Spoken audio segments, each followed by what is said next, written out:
Paradoxical Sajid ২ পর্ব ৩৩ সমুদ্রবিজ্ঞান। আজ আমার আবৃত্তির ক্লাস আছে। নতুন একটি আবৃত্তি ক্লাবে জয়েন করেছি সেদিন। কবিতার প্রতি অন্যরকম ভালো লাগা থেকেই মূলত আবৃত্তি ক্লাবে আসা। সারা দিন গুনগুন করে কবিতা আওড়াই।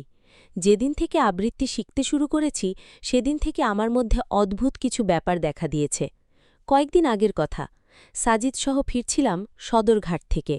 দেখতে গিয়েছিলাম বুড়িগঙ্গা নদী। একটি জীবন্ত, সতেজ আর শুদ্ধ স্রোতের নদী মানুষের অত্যাচারে কিভাবে ধুকে ধুকে মরে যায় তার উৎকৃষ্ট উদাহরণ এই বুড়িগঙ্গা। আসার পথে জগন্নাথ বিশ্ববিদ্যালয়ের পাশে খুব সুন্দর একটি বিলবোর্ড দেখলাম। সম্ভবত কোনো বেসরকারি এনজিওর বিলবোর্ড হবে। সাধারণত কোম্পানি আর কর্পোরেট প্রতিষ্ঠানগুলোর বিলবোর্ড হয় বলে জানতাম, কিন্তু এরকম এনজিওরও যে বিলবোর্ড থাকে সেটি আমি ওই দিনই জানতে পারলাম। যাই হোক, ওই বিলবোর্ডে বেশ সুন্দর কিছু কথা লেখা ছিল, মানব সেবাধর্মী কথা। কথাগুলোতে চোখ পড়ে যাওয়ায় আমি থমকে দাঁড়িয়ে সেগুলোর ওপর চোখ বুলাতে লাগলাম। এভাবে বেশ কিছুক্ষণ কেটে গেল। আমি ওদিকে তাকিয়েই আছি। বিলবোর্ডের দিকে তাকিয়ে আমাকে এরকম হাঁ হয়ে থাকতে দেখে সাজিদ বলল, ওটি কবিতা নয়, বিলবোর্ড। এত মনোযোগ দিয়ে পড়ার কিছু নেই। ওর কথা শুনে আমার সংবেদ ফিরল। খেয়াল করলাম সে আমার দিকে বেশ বিরক্ত চেহারা নিয়ে তাকিয়ে আছে। আমার দিকে তাকিয়ে সে বলল, মানুষ তো বায়োস্কোপের মধ্যেও এভাবে চোখ ডুবিয়ে দেয় না, তুই বিলবোর্ডে যেভাবে ডুব দিয়েছিস। আমার এই হয়েছে এক সমস্যা। সবখানে আমি আজকাল সাহিত্য খুঁজে বেড়াই। আমার সেই খোঁজাখুঁজি বিলবোর্ড থেকে শুরু করে ঝালমুড়ির ঠোঙা পর্যন্ত বিস্তৃত। সকাল থেকে আমি একটি কবিতাই আবৃত্তি করে যাচ্ছি, নির্মলেন্দু গুণের স্ববিরোধী কবিতাটি। আমি জন্মেছিলাম এক বিষণ্ণ বর্ষায়, কিন্তু আমার প্রিয় ঋতু বসন্ত। আমি জন্মেছিলাম এক আষাঢ় সকালে, কিন্তু ভালোবাসি চৈত্রের বিকেল। আমি জন্মেছিলাম দিনের শুরুতে, কিন্তু ভালোবাসি নিঃশব্দ নির্জন নিশি। আমি জন্মেছিলাম ছায়া শনিবীর গ্রামে, ভালোবাসি বৃক্ষহীন রৌদ্রদগ্ধ ঢাকা। জন্মের সময় আমি খুব কেঁদেছিলাম, এখন আমার সবকিছুতেই হাসি পায়। আমি জন্মের প্রয়োজনে ছোট হয়েছিলাম, এখন মৃত্যুর প্রয়োজনে বড় হচ্ছি। কবি নির্মলেন্দু গুণের একটি ব্যাপারের সাথে আমার বেশ মিল পাচ্ছি। কবি জন্মেছেন বর্ষায়, কিন্তু বর্ষার বদলে তার পছন্দের ঋতু হল বসন্ত। বাবার কাছে শুনেছি আমি নাকি জন্মেছিলাম ফাগুন মাসে। ফাগুনের আগুন লাগা সময়ে যখন গাছগুলো কৃষ্ণচূড়া ফুলে রক্তাক্ত লাল হয়ে ওঠে, ঠিক ওই সময়টাতেই নাকি আমার জন্ম। ফাগুন মাসে জন্মালেও লাল রং আমার একদম অপছন্দ, বিচ্ছিরি লাগে। নির্মলেন্দু গুণের সাথে আমার এরকম অপূর্ব মিল দেখে আমি যার পর নাই আনন্দিত। সাজিদ তার বেডের ওপরে শুয়ে ম্যাগাজিন পড়ছে। আমি যে এত সুন্দর করে কবিতা আবৃত্তি করছি সেদিকে তার কোনো ভ্রুক্ষেপই নেই। সব কিছুতেই তার এই নির্মোহ ভাবটি আমার কাছে বিরক্তিকর লাগে। আমি তাকে উদ্দেশ্য করে বললাম, শুনছিস? সে মুখের ওপর থেকে ম্যাগাজিন না সরিয়েই বলল, বল। আমার সাথে না নির্মলেন্দু গুণের একটি ব্যাপারে বেশ মিল আছে। সাজিদ বলল, এটি বলেই সে আবার চুপ মেরে গেল। আমি আবার বললাম, কোন ব্যাপারে মিল আছে শুনবি না? আমি তার বেডে এসে বসলাম, বললাম, মুখের ওপর এরকম ছাতা টেনে রাখলে কথা বলা যায়? সে এবার ম্যাগাজিনটি সরিয়ে আমার দিকে তাকাল, বলল, ঠিক আছে বল। আমি এবার একটু নড়ে চড়ে বসলাম। নিজের গল্প অন্যকে শোনাতে আমার বেশ লাগে। বললাম, কবি নির্মলেন্দু গুণের নাকি বর্ষাকাল পছন্দ না, অথচ তিনি জন্মেছেন ঘোর বর্ষায়। সাজিদ বলল, তার সাথে আমার একটি মিল রয়েছে। আমি ফাগুন মাসে জন্মেছি, কিন্তু লাল রং আমার একদম অপছন্দ, বিচ্ছিরি। ফাগুনের সাথে লাল রঙের কি সম্পর্ক? জিজ্ঞেস করল সাজিদ। ওমা, ফাগুন মাসেই তো কৃষ্ণচূড়া ফুল ফোটে, তাই না? তো কৃষ্ণচূড়া ফুল কি তুই পছন্দ করিস না? তা তো করি। তাহলে লাল রংটি কেমন যেন অপছন্দের। সাজিদ জোরে একটি নিঃশ্বাস নিয়ে বলল, ফাগুন মাসের সাথে লাল রঙের কোনো সম্পর্ক নেই। ফাগুন মাসে অনেক অনেক ফুল ফোটে। সেই ফুলগুলোর কোনোটির রং সবুজ, কোনোটি নীল, কোনোটি আবার হলুদ। তার মধ্যে কৃষ্ণচূড়া হল টকটকে লাল। কবির অপছন্দ হল বর্ষা ঋতু, আর তোর অপছন্দ কেবল একটি নির্দিষ্ট রং। কবির সাথে তাহলে তোর মিল কোথায়? সাজিদের সাথে আমি কখনো খুব বেশি তর্কে যাই না। আমার ধারণা, পৃথিবীতে যদি সেরা ৩ জন কাঠখট্টা লোক নির্বাচন করা হয়, তার মধ্যে সাজিদের নামও থাকবে। দুনিয়ার সব কিছু নিয়েই তার বিশ্লেষণ থাকে। সেই বিশ্লেষণগুলো আমার যুক্তি, দর্শন আর বিজ্ঞান নির্ভর। একটি সুস্থ মানুষের মাথা ধরিয়ে দেওয়ার জন্যে এরকম একজনই যথেষ্ট। দ্রুতই প্রসঙ্গ পাল্টানো উচিত। তাকে বললাম, হ্যাঁ রে, তোর পছন্দ কিসে? মানে প্রকৃতির কোন জিনিসটি তোর বেশি পছন্দ? সাজিদ আবারও চুপ মেরে গেল। হঠাৎ করে ভিন্ন প্রসঙ্গে চলে যাওয়াতে সে হয়তো ভ্যাবাচ্যাকা খেয়ে গেছে। আবার বললাম, তোর কি সমুদ্র দেখতে ভালো লাগে? সে মাথা নেড়ে হ্যাঁ বলল। আমি বললাম, চল তাহলে আমরা একদিন সমুদ্র দেখতে যাই। আমার এই প্রস্তাবে সাজিদ রাজি হয়ে গেল। বললাম, কোথায় যাবি? Cox's Bazar, Saint Martin? সে কিছুক্ষণ ভেবে এরপর বলল, সেন্ট মার্টিন যাওয়া যায়। শীতের এই সময়টায় সেন্ট মার্টিনে থাকে দর্শনার্থীদের উপচে পড়া ভিড়। সমুদ্রবিলাসী মানুষগুলো এই মৌসুমে দল বেঁধে এখানে আসে। স্বচ্ছ নোনা জল, পাথর বিছানো পথ আর দৃষ্টি সীমাজুড়ি জলতরঙ্গ। পৃথিবী যেন তার সব সৌন্দর্যের ডালা হাতে দাঁড়িয়ে আছে এই দ্বীপে। এমন সময় টিকিট পাওয়া খুবই দুরূহ ব্যাপার।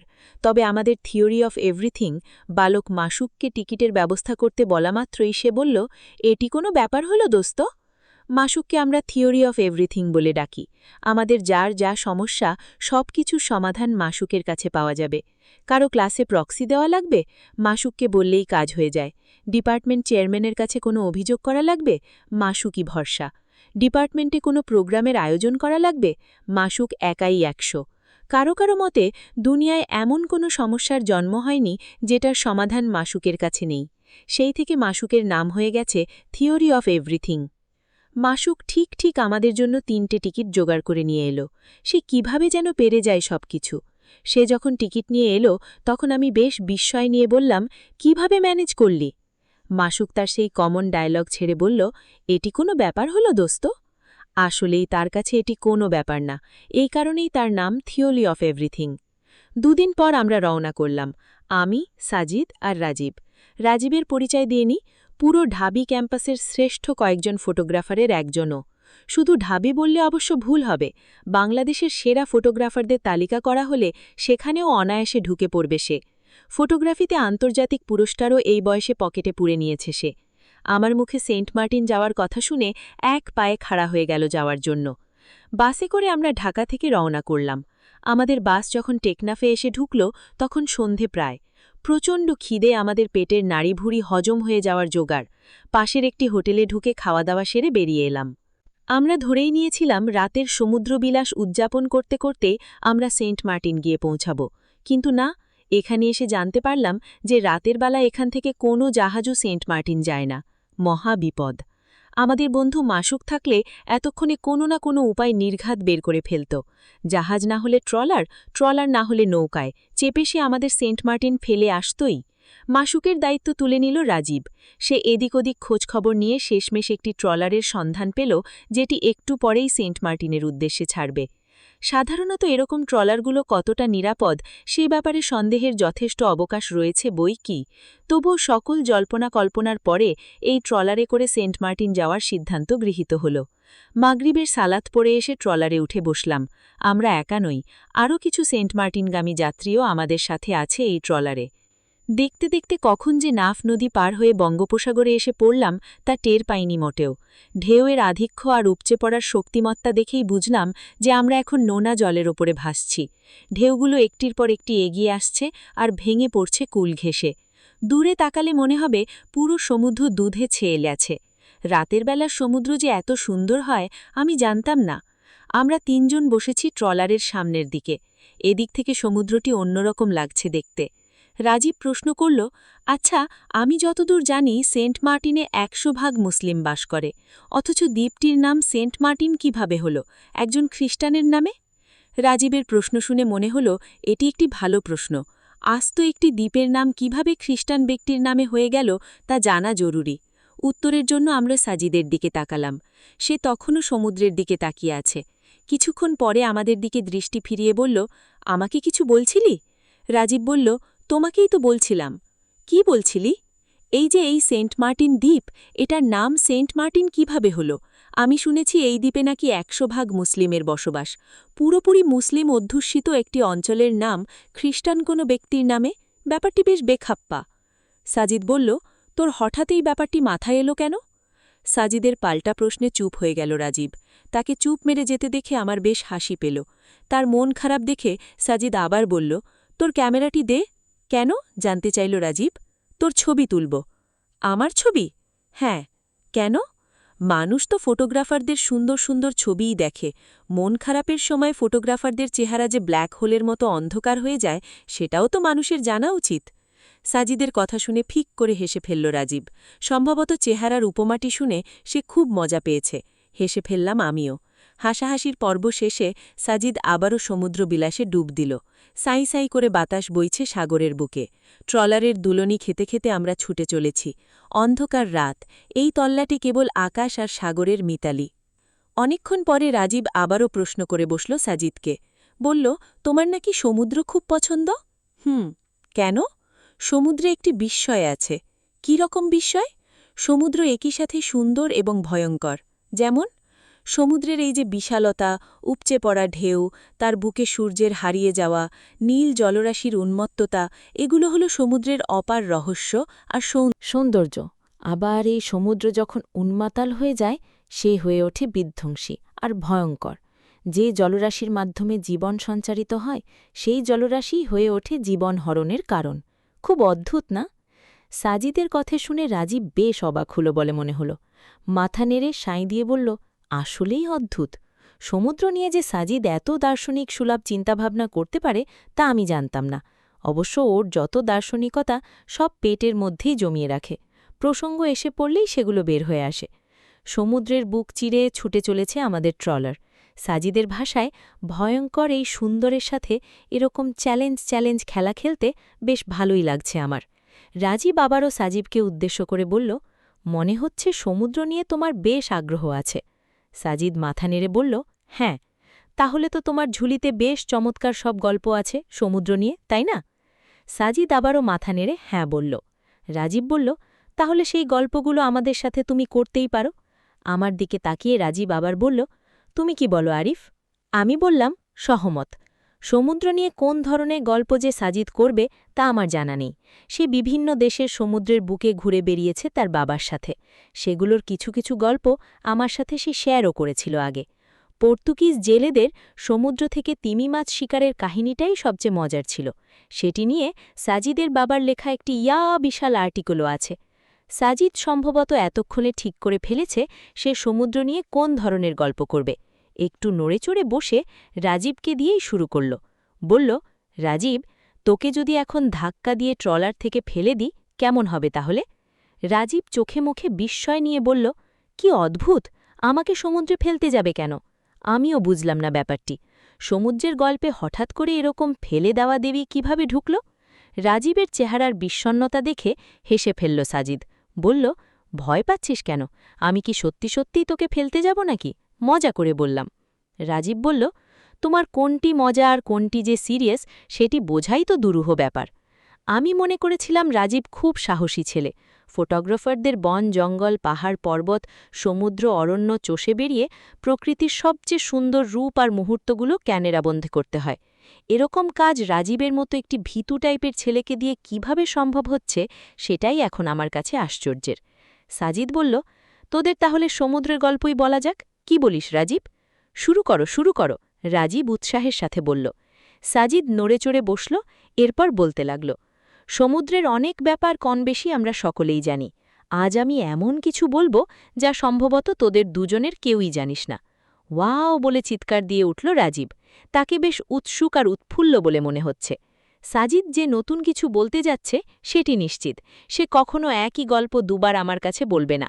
তার মানে হলো সে এখন যে গল্প বলতে যাচ্ছে সেই গল্প আমি আগে শুনিনি। নতুন গল্প শোনার জন্যে আমি নিজেও এক প্রকার উৎসুক হয়ে আছি বলা চলে। সাজিদ বলতে শুরু করল, সমুদ্রের অপার সৌন্দর্যের মধ্যে একটি হল তীরে উপচে পড়া ঢেউগুলো। এই ঢেউগুলো নিয়ে অসংখ্য কবিতা লেখা হয়েছে। এই ঢেউয়ের কথা এসেছে গল্প, উপন্যাস আর নাটকেও। কিন্তু যে ঢেউ সাধারণত আমরা দেখে থাকি সেই ঢেউ ছাড়া আরও এক প্রকার ঢেউ আছে সমুদ্রে। মজার ব্যাপার হলো এই ঢেউ নিয়ে কোনোদিন কোনো কবিতা লেখা হয়নি। এই ঢেউয়ের কথা কোনোদিন কোনো গল্প উপন্যাস কিংবা নাটকেও আসেনি। এমনকি গত শতাব্দীতেও বিজ্ঞানীরা এই ঢেউয়ের অস্তিত্ব সম্পর্কে জানত না। রাজীব বেশ অবাক হয়ে প্রশ্ন করল, সেটি আবার কেমন ঢেউ? আমি বললাম, ঢেউ তো ঢেউই, ঢেউ আবার দুই প্রকার কিভাবে হয়? হয়, বলল সাজিদ, এই ঢেউয়ের অস্তিত্ব ওপরে নয়, সমুদ্রের গভীরে। ব্যাপারটি আমি বুঝে উঠতে পারলাম না। সাজিদকে বললাম, তুই বলতে চাইছিস যে সমুদ্রের গভীরেও এক ধরনের ঢেউ তৈরি হয় এবং তা অদৃশ্য থাকে, কেউ দেখতে পায় না? এক্স্যাক্টলি, বলল সাজিদ। সমুদ্রের রয়েছে কয়েকটি স্তর। সব স্তরে পানির ঘনত্ব সমান থাকে না। কোনো স্তরে পানির ঘনত্ব কম, আবার কোনো স্তরে পানির ঘনত্ব বেশি। সমুদ্রের গভীরতা যত বেশি, পানির ঘনত্বও তত বেশি। আবার গভীরতা যত কম, পানির ঘনত্বও কম হয়। তো প্রশ্ন রাজীবের, তো সমুদ্রের এসব স্তরের মধ্যে রয়েছে একটি সূক্ষ্ম সংযোগ। বেশি ঘনত্বের পানি যখন কম ঘনত্বের পানির সাথে এসে মিশে, তখন সেখানে একটি ঢেউয়ের সৃষ্টি হয়। আমি বললাম, এই ঢেউ চোখে দেখা যায় না? না, কেবল পানির লবণাক্ততা আর তাপমাত্রা পরীক্ষা করেই এই ঢেউয়ের অস্তিত্ব নিরূপণ করা সম্ভব। তাহলে বুঝতেই পারছ, খুব অত্যাধুনিক বৈজ্ঞানিক যন্ত্রপাতি না হলে এই ঢেউয়ের ব্যাপারে জানা কোনোভাবেই সম্ভব না। এবং আরও মজার ব্যাপার হল, বিজ্ঞানীরা মাত্র কয়েক বছর আগেই এ ব্যাপারে জানতে পেরেছে। রাজীব বলল, মজার তো। সমুদ্রের তীব্র বাতাসে আমাদের শরীরে প্রচণ্ড কাঁপুনি ধরিয়ে দিল। ভাগ্যেশ আমরা ব্যাগে করে চাদর নিয়ে এসছিলাম। গায়ে চাদর মুড়িয়ে আমরা আবার আড্ডায় মজে গেলাম। বিস্ময়ের কিন্তু এখানেই শেষ নয়। সমুদ্রের গভীরে রয়েছে এক অদ্ভুত রকমের অন্ধকার। অদ্ভুত রকমের অন্ধকার? জানতে চাইল রাজীব। কীরকম সেটা? সূর্য থেকে 7টি রং সমুদ্রের পানিতে এসে পড়ে। এই 7টি রং হল লাল, নীল, বেগুনি, সবুজ, অমলা, আসমানি আর হলুদ। আমি বললাম, তার মানে রংধনু? এক্স্যাক্টলি, বলল সাজিদ। রংধনুর রংগুলো যখন সূর্য থেকে সমুদ্রে এসে পড়ে, সেই রং তখন সমুদ্রের পানি ভেদ করে গভীরে ঢুকতে শুরু করে। সমুদ্রের প্রথম ২০ মিটার পর্যন্ত পানিতে কেবল লাল রঙেরই আধিক্য থাকে। এরপর ২০ মিটার পার হয়ে যখনই ২৫ মিটারে পৌঁছায়, তখন কিন্তু পানিতে আর লাল রং থাকে না। লাল রং এর আগেই মিলিয়ে গেছে। প্রতি ২০ মিটার পরপরই কি এভাবে এক একটি রং ফিকে হয়ে হারিয়ে যায়? প্রশ্ন করলাম আমি। অনেকটাই তাই। বলা চলে প্রতি ২০ থেকে ৩০ মিটারের পরেই এক একটি রং হারিয়ে ফিকে হয়ে যায়। এ কারণেই সমুদ্রের প্রথম ২০ মিটারে যে কোনো কিছুকে লাল দেখায়, পরের ২০ মিটারে হলুদ, এরপরে নীল, তারপরে সবুজ। দারুণ তো! এ তো দেখি সমুদ্রের নিচে রঙের খেলা, বলল রাজীব। তবে এই রঙের আধিপত্য ২০০ মিটার পর্যন্তই। ২০০ মিটারের ঘরে পৌঁছেই সব রং ফিকে হয়ে হারিয়ে যায়। ফলে সমুদ্রের নিচে ২০০ মিটারের পরে আর কোনো রঙের উপস্থিতি না থাকায় সেই অঞ্চল হয় একেবারে ঘুটঘুটে অন্ধকার। সেখানে যদি কেউ হাত বের করে চোখের সামনে আনে, তারপরেও সে তার হাত দেখতে পাবে না। ২০০ মিটার নিচে কি কোনো মানুষের পক্ষে যাওয়া সম্ভব? প্রশ্ন রাজীবের। তা অবশ্য অসম্ভব। তবে সাবমারিন আবিষ্কারের পরে বিজ্ঞানীরা এমন অনেক অসম্ভব ব্যাপারকে জানার ব্যাপারে আমাদের জন্য সহজ করে দিয়েছে। কিন্তু আজ থেকে মাত্র কয়েক বছর আগেও সমুদ্রের নিচের এই নিকষ কালো অন্ধকার সম্পর্কে কেউ জানত না। এমনকি এটাও জানত না যে সমুদ্রের গভীরেও একটি ঢেউয়ের সৃষ্টি হয়। যদি জানত, তাহলে সেগুলো নিয়েও হয়তো কবিতা লেখা হতো, সেগুলোও হয়তো স্থান পেত কবি সাহিত্যিকদের সাহিত্যে। রাজীব বলল, আসলেই অদ্ভুত। প্রকৃতি জুড়ে এরকম কত রহস্য যে ছড়িয়ে ছিটিয়ে আছে আল্লাই মালুম। সাজিদ বলল, তবে মজার ব্যাপার হল, আধুনিক বিজ্ঞানের আবিষ্কারের আগে এই ব্যাপারটি সম্পর্কে একজন কিন্তু ঠিকই জানে। উৎসুক চোখ নিয়ে রাজীব বলল, কে? আমার দৃষ্টিও সাজিদের দিকে নিবদ্ধ। একটু আগেই সে বলল এই ব্যাপারগুলো সম্পর্কে নাকি সেদিনও কেউ জানত না, আবার এখন বলছে বিজ্ঞানের আবিষ্কারের আগেও একজন ঠিকই জানত। কে হতে পারে সেই একজন? আমিও প্রশ্ন করে বসলাম, কে? হেসে ফেলল সে। বলল, আল্লাহ সুবহানাহু-তাআলা। এবং শুধু তাই নয়, কুরআনের একটি আয়াতে আল্লাহ সুবহানাহু-তাআলা এই ব্যাপারে আজ থেকে ১৪৫০ বছর আগেই মানবজাতিকে জানিয়ে রেখেছেন। রাজীবের চোখে মুখে বিস্ময়ের পারদ সর্বোচ্চ পর্যায়ে এসে ঠেকেছে। সে এতক্ষণ বুঝতেই পারেনি যে কাহিনী এরকম একটি মোড় নেবে। তাছাড়া অতি সাম্প্রতিক এই ব্যাপারগুলো কিভাবে ১৪৫০ বছর আগের কুরআনে থাকতে পারে, সেটাও তার মাথায় ধরছে না। সে বলল, সত্যি সত্যি? হ্যাঁ, সত্যি সত্যি। বিস্ময়ে তার কণ্ঠে উত্তেজনার আমেজ পাওয়া যাচ্ছে। সে বলল, আমি শুনতে চাই, প্লিজ। সাজিদ আরেকটু নড়ে চড়ে বসল। এরপর বলতে শুরু করল। কুরআনের সূরা নূরের ৪০ নম্বর আয়াতে আল্লাহ সুবহানাহু-তাআলা কাফিরদের দৃষ্টান্ত দিতে গিয়ে এমন কিছু উপমা টেনেছেন যা আজকের আধুনিক বিজ্ঞানের দ্বারা প্রমাণিত। উক্ত আয়াতে আল্লাহ সুবহানাহু-তাআলা বলছেন, তাদের আমলের অবস্থা হচ্ছে গভীর সমুদ্রে ঘনীভূত অন্ধকারের মতো, যাকে আচ্ছন্ন করে রেখেছে ঢেউয়ের ওপর ঢেউ, তার উপরিভাগে রয়েছে ঘন মেঘামালা। অন্ধকারের ওপর আরেক অন্ধকার। কেউ যদি তাতে নিজের হাত বের করে, তখন সে নিজের হাতটাও আর দেখতে পায় না। আল্লাহ যাকে আলো দান করেন না, তার জন্যে আর আলো থাকে না। খেয়াল করো এই আয়াতে উপমার মূল বিষয়বস্তু হিসেবে কোনটিকে ধরা হয়েছে, সেটি হল সমুদ্র। এরপর সেখানে নতুন উপমা হিসেবে নিয়ে আসা হয়েছে আরও কিছু ব্যাপার, যা আসলে সমুদ্রের বৈশিষ্ট্যের অন্তর্গত। সেগুলো কি কি? প্রথমে বলা হলো তাদের অবস্থা হচ্ছে গভীর সমুদ্রে ঘনীভূত অন্ধকারের মতো। সমুদ্রের গভীরে যে অন্ধকার থাকে সেটি সাবমারিন আবিষ্কারের আগে মানুষ জানতই না, কারণ সমুদ্রের নিচে যতটুকু পর্যন্ত মানুষ পৌঁছতে পারত তাতে কোনো অন্ধকারের লেশমাত্র ছিল না। আগেই বলেছি সমুদ্রের ২০০ মিটার গভীর পর্যন্ত আলো পৌঁছতে পারে, এর নিচে আর আলো যেতে পারে না। ব্যাপার হচ্ছে যে জিনিসটি সাবমারিন আবিষ্কারের আগে বিজ্ঞানীরাই জানত না, সেটি আজ থেকে ১৪৫০ বছর আগে মোহাম্মদ সাল্লাল্লাহু আলাইহি ওয়াসাল্লাম কিভাবে জানলেন। এর পরের অংশে বলা হচ্ছে সেই অন্ধকারকে আচ্ছন্ন করে আছে ঢেউ, এবং তার উপরে আরও ঢেউ, তার উপরিভাগে রয়েছে ঘন মেঘামারা। এই অংশটুকু খুবই ইন্টারেস্টিং। আল্লাহ বলছেন সেই অন্ধকারকে আচ্ছন্ন করে আছে ঢেউ এবং তার উপরে আরও ঢেউ।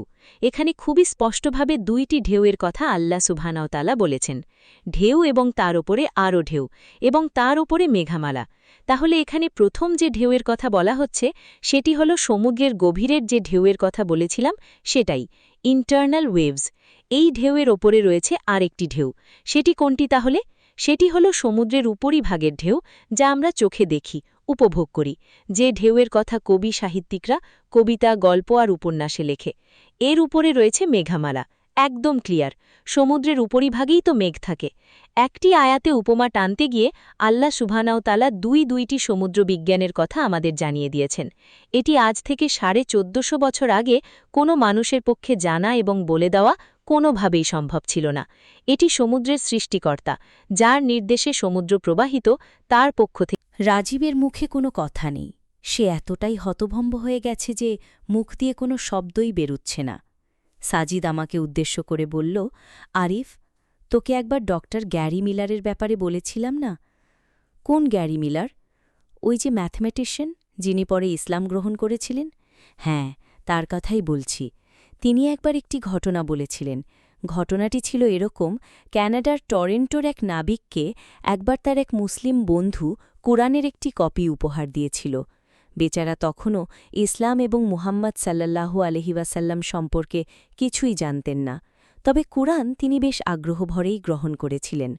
কোরআন পড়ে শেষ করে যখন সেই মুসলিম বন্ধুর কাছে তিনি সেটি ফেরত দিচ্ছিলেন, তখন বললেন, আচ্ছা বন্ধু, এই বইটির লেখক মোহাম্মদ কি কোনো নাবিক ছিলেন? অর্থাৎ তিনি জানতে চাইলেন এই বই যিনি লিখেছেন তিনি কোনো জাহাজের নাবিক ছিলেন কিনা, যার সমুদ্র সম্পর্কে বেশ ভালো রকমের জানাশোনা ছিল। তিনি মূলত মোহাম্মদ সাল্লাল্লাহু আলাইহি ওয়াসাল্লামকেই কোরআনের রচয়িতা মনে করেছিলেন। তখন সেই মুসলিম বন্ধু বলল, না তো, তিনি তো কোনো নাবিক ছিলেন না, বরং তিনি ছিলেন উত্তপ্ত মরুভূমির বাসিন্দা। এই কথা শুনে তিনি খুবই অবাক হলেন। বললেন, কিভাবে সম্ভব? নাবিক কিংবা সমুদ্রবিজ্ঞান সম্পর্কে না জেনে এত নিখুঁত সামুদ্রিক অবস্থা বর্ণনা করা তো কোনো সাধারণ মানুষের পক্ষে কোনোদিনও সম্ভব না। রাজীব বলল, তারপর আর কি? সেই লোকটি ইসলাম গ্রহণ করেন। রাজীব ওয়াও বলে আবারও চিৎকার দিয়ে উঠল। আমরা যখন সেন্ট মার্টিন এসে পৌঁছালাম তখন রাত ৯:৩৭। ট্রলার থেকে নেমেই আমরা ভালো একটি হোটেলের সন্ধানে লেগে গেলাম। শেষমেশ যে হোটেলটায় উঠলাম সেটার নাম সীমানা পেরিয়ে। হোটেলের নাম নির্বাচনের ক্ষেত্রেও মানুষের ক্রিয়েটিভিটি দেখে আশান্বিত হওয়াই যায়।